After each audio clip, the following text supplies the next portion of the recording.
प्रधानमंत्री नरेंद्र मोदी आज बिहार में थे और बिहार में जब मंच से नरेंद्र मोदी बोल रहे थे तो बोलते बोलते इतनी लंबी लंबी फेंक दी कि समेटने वाले भी हैरान रह गए, परेशान रह गए कि इसको कैसे समेटा जाए। बिहार में नरेंद्र मोदी ने कहा मोतिहारी को मुंबई जैसा बनाएंगे। कोई आदमी सोच नहीं सकता है वो बात मोदी जी आराम से, बिना हिचकिचाहट के, बिना घबराहट के आदमी मतलब ये सोचेगा कि कैसे हम इतनी बड़ी कल्पना करें, एक दूसरे देशों की जो है एक साथ में कंपैरिजन करें। कहां मुंबई और कहां मोतिहारी। और मैं आपको ऐसे ही नहीं है कि मैं खिल्ली उड़ाने के लिए बात कह रहा हूं, मैं आपको इस खबर के अंदर स्पेसिफिक मुंबई का कितना बजट है, मोतिहारी का कितना बजट है, वो आपको दिखाने वाला। लेकिन मोदी जी केवल मुंबई और मोतिहारी पर नहीं रुके। इसके बाद में उन्होंने कहा कि जैसा पुणे है वैसा ही पटना बनेगा। बताइए आप, पटना कहां पर और पुणे कहां पर। और इसके बाद में उन्होंने कहा कि जैसा गुरुग्राम है, मिलेनियम सिटी कहा जाता है गुरुग्राम को, जैसा गुरुग्राम है, गुड़गांव यानी, वैसा ही गया बनाएंगे हम। कमाल की बात है। इतने पर भी नहीं रुके, उन्होंने कहा कि जैसा जयपुर है वैसे जलपाईगुड़ी बनाई जाएगी, जैसा बेंगलुरु है, बेंगलुरु शहर, वैसा ही वीरभूमि बनाया जाएगा। मतलब ऐसा लगता है कि मोदी जी का जो कोई भाषण लिख रहा है, जो भी स्क्रिप्ट राइटर है, या तो वो बहुत हल्का आदमी है या कुछ तो ऐसी चीज लेकर के आए कम से कम लोग जिस पर यकीन करें कि हाँ ये होने वाली बात है। हालांकि खैर ये बहुत पुराना स्क्रिप्ट राइटर जो है वो फिर से ऐसा लग रहा है कि निकाल लिया गया है। वो जो पुरानी कैसेट थी उसको फिर से निकाल लिया गया है। आपको याद होगा ऐसे ही मोदी जी ने 2014 में कहा था काशी को क्योटो बनाएंगे और बाकायदा जापान की सरकार के साथ में एमओयू वगैरह साइन करवाना, ये वो करवाना, ये सारा जो है वो काम किया गया था। काशी को क्योटो बनाने की बात हो रही थी। अभी कुछ दिन पहले मैंने खबर दिखाई थी आपको जिसमें बिहार में कहां कहां पर पुल बन रहे हैं, कहां कहां पर गड्ढे हो रहे हैं, कहां कहां पर पुल गिर रहे हैं। उसमें वाराणसी की खबरें थी कि वाराणसी गड्ढे में तब्दील हो रही है और उसको क्यूटा बनाने की बात हो रही थी। और अब जो है वो नरेंद्र मोदी नया सिगुफा देकर के चले गए हैं, नया जुमला देकर के चले गए हैं, नई टॉफी देकर के चले गए कि बिहार के लोग चूसते रहें। पटना को पुणे बना दिया जाएगा, यानी पुणे जैसा बना दिया जाएगा। गुरुग्राम गया जैसा हो जाएगा, या गया जैसा जो है गुरुग्राम बना दिया जाएगा। अब ऐसा ना हो कि कहीं गुरुग्राम वाले लोग कहें कि ये सच में ऐसे हालात हो जाएं कि हम गया जैसे स्थिति में पहुंच जाएं। मुंबई जैसा जो है मोतिहारी बना दिया जाएगा। हालांकि लोग ये पूछ रहे हैं कि जब आप मोतिहारी में गए थे तो मोतिहारी में आपने 11 साल पहले एक वादा किया था कि जब मैं आऊंगा अगली बार इस मोतिहारी में तो यहां की बंद पड़ी चीनी मिल की चीनी से चाय पी करके जाऊंगा। वो वादा था, आप पूरा नहीं कर पाए और अब नई बात कह गए जिस बात का हाथ नहीं, पैर नहीं, कुछ नहीं। आपको लगता है कि इतना आसान है? मुंबई जैसा कोई दूसरा शहर भी नहीं है, लेकिन मोदी जी बस बोलने में पीछे नहीं हटते हैं। पूर्वी देश विकास की दौड़ में आगे जा रहे हैं, वैसे ही भारत में ये दौड़ हमारे पूर्वी राज्यों का है। हमारा संकल्प है आने वाले समय में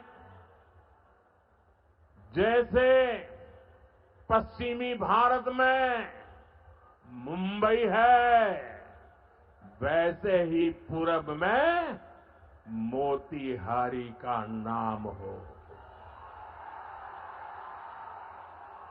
जैसे अवसर गुरुग्राम में है, वैसे ही अवसर गया जी में भी बने।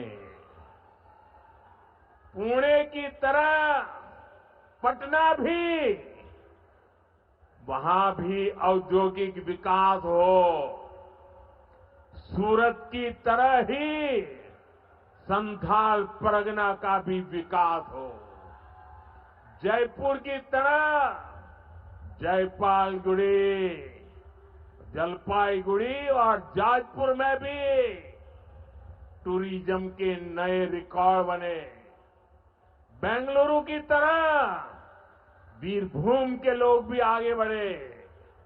भाइयों बहनों, पूर्वी भारत को आगे बढ़ाने के लिए हमें बिहार को विकसित बिहार बनाना है। अब बताइए क्या कहा जाए। मतलब ऐसा लगता है कि थोड़ा बहुत भी दिमाग नहीं लगाया जा रहा है। उनकी स्क्रिप्ट लिखने वाले थोड़ा बहुत भी दिमाग नहीं लगा रहे।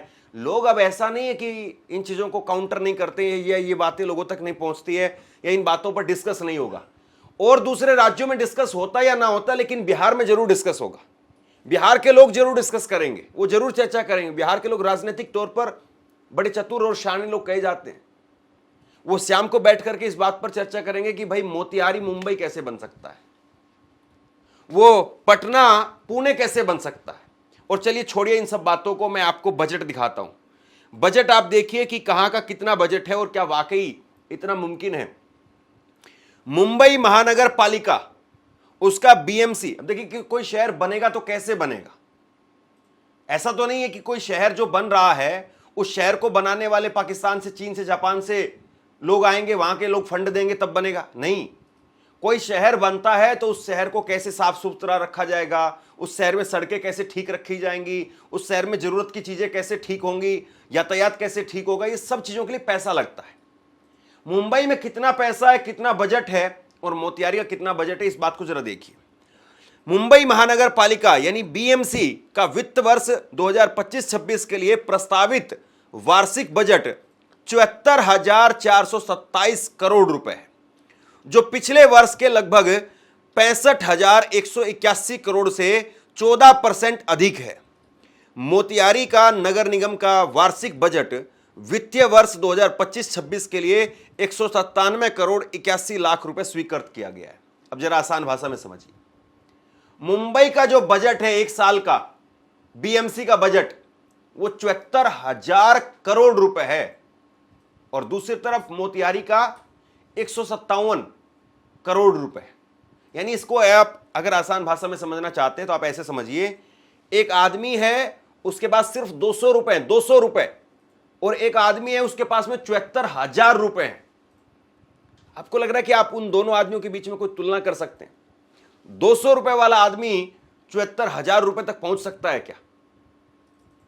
मतलब 200 रुपए वाला आदमी वो कायदे से खुद खाना नहीं खा सकता है, अपने परिवार को खाना नहीं खिला सकता 200 रुपए के अंदर, और 74,000 वाला आदमी एक बारात को खाना खिला सकता है। एक ठीक ठाक बारात का खाना जो है वो 74,000 रुपए में हो सकता है।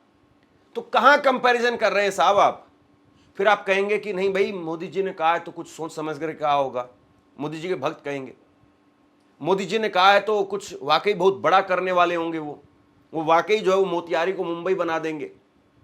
ऐसे ही सो स्मार्ट सिटी की भी बात हुई थी कि सो स्मार्ट सिटी बनेगी। मोदी जी ने कहा था कि हम अहमदाबाद जितना एक बड़ा शहर बना रहे हैं, धोलेरा सिटी बड़ी जो है ट्रेंड होती है। आज तक वो सिटी का ही पता नहीं चला। सो स्मार्ट सिटी कहां बन रही है, कहां पहुंची है, उनमें कितना कायाकल्प हुआ है, पता ही नहीं चलता है। और इसी पटना का बुरा हाल होता है साहब। बारिश हो जाए तो पटना के मेडिकल कॉलेज में आप नहीं घुस पाएंगे। मैंने पटना के अंदर बाढ़ में यहां तक गर्दन तक के पानी में घुस घुस करके ग्राउंड रिपोर्टिंग की है। मैंने आपको वहां की तस्वीरें दिखाई हैं। सेना को उतारा जाता है, सेना हेलीकॉप्टर से खाने का राशन पैकेट जब फेंकती है, यह हालत पटना की है, बिहार की राजधानी की हालत है।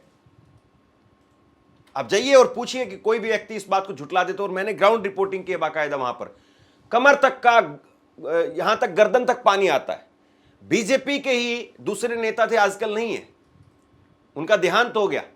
सुशील मोदी साहब, मैं ग्राउंड रिपोर्टिंग कर रहा था और सुशील मोदी साहब वो निक्कर पहन करके अपने परिवार को लेकर के निकल गए थे। उनका घर जो है वो पूरा डूब गया था। मैंने उनके घर के सामने खड़े होकर के सड़क पर गर्दन तक के पानी में ग्राउंड रिपोर्टिंग की है। कहां आप बात कर रहे हैं? अब सुनिए जरा, पटना को लेकर के वो कह रहे थे पुणे बनाने के लिए, तो पुणे महानगर पालिका पीएमसी का वित्त वर्ष में 2025-26 के लिए 12,618 करोड़ रुपए का बजट है। यह पिछले वर्ष के 11,601 करोड़ से लगभग 1,017 करोड़ रुपए अधिक है। पटना नगर निगम का सालाना बजट वित्त वर्ष 2025-26 के लिए 2854 करोड़ रुपए है। मोटा मोटी आप ऐसे समझिए कि पुणे का जो बजट है वो 12,000 करोड़ रुपए का बजट है एक साल का, और पटना का जो है वो 2800 करोड़ रुपए का। कहां आप यहां पर भी तुलना कर रहे हैं? एक आदमी जिसके पास में 12,000 रुपए है, एक आदमी जिसके पास में 3,000 रुपए। जिसकी 3,000 रुपए सैलरी है और जिसकी 12,000 रुपए सैलरी है, क्या अपने बच्चों को वो सही चीजें, बराबर चीजें दे पाएंगे? कहां दे पाएंगे भाई? 3,000 वाले आदमी वो अपना घर का किराया नहीं दे पाएगा। घर का किराया भी छोड़ो, उसका ऑफिस आने जाने का किराया जो है वो कई कई शहरों में जो इससे ज्यादा लग जाएगा। वो साइकिल पर जाएगा बेचारा आदमी, 2-2 ढाई घंटे एक्स्ट्रा चलेगा। आप कह रहे हैं पटना को पुणे बना देंगे। इसके बाद में उन्होंने कहा कि गुरुग्राम जैसी सुविधाएं जो है वो गया के अंदर मिलेंगी। तो गुरुग्राम का बजट देखिए आप। गुरुग्राम का 2025-26 के लिए प्रस्तावित बजट जो है वो 1571 करोड़ रुपए है। वहीं गया का 2025-26 के लिए 625 करोड़ रुपए का बजट था। यहां पर भी आधे से भी कम। और आप तो ये बताइए ना साहब, आपने किया क्या है? 11 साल आपकी सरकार हो गई, जिसमें 11 साल में तकरीबन 1.5 साल का वक्त अगर निकाल दे तो डबल इंजन की सरकार रही। डबल इंजन की सरकार में आपने क्या किया? मोदी जी जब बिहार में गए आज, तो उन्होंने कहा जब यूपीए की सरकार थी तो उस वक्त में 10 साल के अंदर बिहार को सिर्फ 2 लाख करोड़ रुपए मिले। यानी एक तरीके से बिहार को जो है वो दबाया जा रहा था, बिहार से बदला लिया जा रहा था। हमने बदला लेने वाली प्रवृत्ति खत्म कर दी। और उसके बाद में जब अपनी बात आई कि हमने 11 साल में कितना पैसा दिया, तो उन्होंने कहा कि बहुत बड़ी धनराशि दी है। अपना एक्चुअल फिगर कोट नहीं किया कि अपना खुद कितना पैसा दिया है। और मोदी जी बोलते भी हैं, उनका वो पुराना भाषण आपको याद होगा, 10 लाख करोड़ दूं कि 12 लाख करोड़ दूं कि फिर 125 लाख करोड़ रुपए दूं। उछलते उछलते उछलते उछलते अब ये पैसा पता नहीं कहां चला जाता है। हालांकि वैसे बिहार में एम्स की बात भी ऐसे निकल करके सामने आती कि एम्स बन रहा है, और वहां देखते हैं कि बाउंड्री भी नहीं हुई अभी तक। तो बिहार के लोग क्या इन चीजों को सीरियसली नहीं लेंगे? अब जरा जीडीपी के हिसाब से समझिए। जीडीपी के हिसाब से समझिए, महाराष्ट्र में वित्त वर्ष में 2023-24 में भारत की जीडीपी का कुल 13.17% यानी 17% जो है वो हिस्सा था। वहीं बिहार जो है वो 3% था योगदान। महाराष्ट्र जो है वो 13% योगदान दे रहा है भारत की जीडीपी में, और बिहार मात्र 3% दे रहा है। प्रति व्यक्ति की आय की अगर बात करें 2023 और 24 के मुताबिक, तो महाराष्ट्र में प्रति व्यक्ति की आय थी 2,77,000 रुपए, और वहीं पर बिहार के अंदर केवल 66,000 रुपए, 68,000 रुपए। मतलब उसके 2 लाख अगर आगे आगे की हटा दीजिए तो भी बिहार और महाराष्ट्र बराबर नहीं है। और फिर सारी बातें छोड़िए, आप ये बताइए कि बिहार को विशेष राज्य का दर्जा कब दे रहे हैं? बिहार को विशेष राज्य का दर्जा देने की मांग को लेकर के खुद नीतीश कुमार बोलते रहे। अब उस बात को जो विपक्ष के नेताओं ने भी छोड़ दिया है, बीजेपी ने भी छोड़ दिया है। और ऐसा नहीं है कि आज के भाषण में उन्होंने ये 4 लाइन बोली, उसी पर जो बात होती रहे। मोदी जी ने क्या कहा सुनिए जरा। उन्होंने कहा कि ना हम नारों तक अटकते हैं। पता नहीं कौन मोदी जी के भाषण लिख रहा है या कौन है टीम के अंदर, इतने हल्के शब्द जो बुलवाए जा रहे हैं या इस तरीके की राइमिंग की जा रही है, मत पूछिए आप। उन्होंने कहा कि ना हम नारों तक अटकते हैं, ना हम वादों तक सिमटते हैं, हम काम करके दिखाते हैं। हमारी सरकार की पिछड़ा ही हमारी प्राथमिकता है। देखिए, अब नारों तक नहीं अटकते हैं, वादों तक नहीं सिमटते हैं, पिछड़ा ही हमारी प्राथमिकता है। जुमलों में कोई कमी नहीं है, अक्षरों को राइमिंग मिलाने में, शब्दों को मिलाने के अंदर कोई कमी नहीं है। और ग्राउंड पर अगर इसको जमीन पर उतारने की बात हो तो फिर आप बताइए कहां तक चीजें उतरती हैं। पिछड़ों को आप कह रहे हैं कि हमारी प्राथमिकता है, तो साहब ये बताइए कि कितने पिछड़े वो आपके राज में जो है बाहर आ गए, ऊपर आ गए। बिहार कितना जो है ऊपर आ गया। बिहार पहले कितने नंबर पर था और अब कितने नंबर पर आ गया। स्पेसिफिक बात करिए, आंकड़ों के साथ बात करिए। जुमले, चीजों को मिलाना, लाइन को लाइन से मिलाना कहां तक चल पाएगा? साथियों, न हम नारों तक अटकते हैं, न हम वादों तक सिमटते हैं। हम तो काम करके दिखाते हैं। जब हम कहते हैं कि हम पिछड़ों, अति पिछड़ों के लिए निरंतर काम कर रहे हैं, तो ये हमारी नीतियों में भी, निर्णयों में भी नजर आता है। एनडीए सरकार का तो मिशन ही है हर पिछड़े को प्राथमिकता, हर पिछड़े को प्राथमिकता, चाहे पिछड़ा क्षेत्र हो या पिछड़ा वर्ग हो, हमारी सरकार की वो पहली प्राथमिकता है। सबसे बड़ी बात यह है कि अभी भी मोदी जी की टीम, ऐसा लगता है कि वो राहुल गांधी को देख देख करके सीख रही है, राहुल गांधी की नकल करने की कोशिश होती है। आपको याद होगा 2024 के चुनाव के अंदर, लोकसभा चुनाव में राहुल गांधी ने, कांग्रेस पार्टी ने कहा था कि हमारी सरकार बनेगी, इंडिया गठबंधन की सरकार बनेगी तो देश भर में पहली पक्की नौकरी सुनिश्चित की जाएगी। और वो क्या थी? वो ये थी कि 1 लाख रुपए अप्रेंटिस जो है वो हर छात्र को दी जाएगी। वो अलग अलग उसमें क्राइटेरिया था कि आप 12वीं पास है तो आपको कितना मिलेगा, 8वीं पास है तो कितना मिलेगा, बीए पास है तो कितना मिलेगा। और ये राहुल गांधी की कांग्रेस पार्टी की जो है उन्होंने कहा था। और मोदी जी आज क्या कह रहे थे? मोदी जी ने कहा कि बिहार में हम पहली पक्की नौकरी देंगे जिसमें 15,000 रुपए देंगे। देखिए, मैं कांग्रेस पार्टी का ट्वीट आपको दिखा रहा हूं। कांग्रेस पार्टी ने कहा, ये 27 अप्रैल 2024 का ट्वीट दिखा रहा हूं, यानी लोकसभा चुनाव में पूरे में बोलते रहे, उनके मैनिफेस्टो में भी था ये। कांग्रेस की गारंटी, पहली नौकरी पक्की, शिक्षित युवाओं को 1 साल के अप्रेंटिस द्वारा 1 लाख रुपए, यानी तकरीबन 8,000 रुपए, जो राहुल गांधी ने कहा था खटाखट खटाखट खटाखट खटाखट 8,000 रुपए पहुंचेंगे, वही 8,000 रुपए जो अब मोदी जी कॉपी करके उसको 15,000 रुपए बना करके दे रहे हैं। और बिहार जैसे राज्य में जहां पर नौकरी करने वालों को सैलरी नहीं मिल पाती है, आप वहां पर 15,000 रुपए दे पाएंगे? 15,000 रुपए आप सोचिए। लेकिन क्या है, बोल दीजिए, बोलने में क्या जाता है। पीएम मोदी बोले, नए जॉब पर केंद्र सरकार देगी इंसेंटिव। मोतिहारी में जनसभा के दौरान प्रधानमंत्री ने कहा कि केंद्र सरकार युवाओं को उनकी पहली प्राइवेट नौकरी पर 15,000 रुपए देने जा रही है। यह केंद्र की 1 लाख करोड़ की employment linked incentive ELI scheme है। अब पता नहीं ऐसी स्कीम चुनाव के बाद में कहां पर मिलेंगी। कुछ दिन पहले केंद्र सरकार ने एक बड़ी योजना को मंजूरी दी। इस योजना के तहत प्राइवेट कंपनी में पहली बार नियुक्त पाने वाले, जिसको पहली बार मौका मिलेगा, उसको 15,000 रुपया केंद्र सरकार की तरफ से दिया जाएगा। लोग खड़े हो जाएंगे बिहार के अंदर, लाओ 15,000 रुपए। और 15,000 से पहले तो लोग कहेंगे लो 15 लाख रुपए दो। 15 लाख की भी तो बात कही थी। जैसे 15 लाख आए वैसे 15,000 भी आ जाएंगे। लेकिन अब मोदी जी थोड़े से, उनकी टीम के लोग चतुर हो गए कि 15 लाख वाली बात पर लोग यकीन नहीं करेंगे, 15,000 वाली बात बोलो। कुल मिलाकर के बात यह है कि देश के प्रधानमंत्री को जब वो किसी राज्य में जा रहे हैं, वहाँ जहाँ पर डबल इंजन की सरकार चल रही है, वहाँ पर ये बताना चाहिए कि हमने 11 साल में क्या क्या किया। उन्होंने आज बताने के लिए बताया कि जितनी नॉर्वे की आबादी है, जितनी सिंगापुर और न्यूजीलैंड की आबादी है, उतने हमने घर दिए हैं। मोतिहारी में 3 लाख घर दिए हैं। ये बातें उन्होंने कही। लेकिन सवाल इस बात का है कि फिर भी बिहार इतना पिछड़ा क्यों है? और जो आंकड़े आप बताते हैं, ऐसे ही बहुत सारे जो है वो पिछली बार भी फैक्ट चेक हुए थे। आप याद करिए, पिछली बार न्यूज लॉन्ड्री ने फैक्ट चेक किया था। एक महिला को लेकर के कहा गया कि ये महिला, उसकी बाकायदा फोटो छप गई थी अखबार के अंदर कि इनको पक्का मकान मिला है।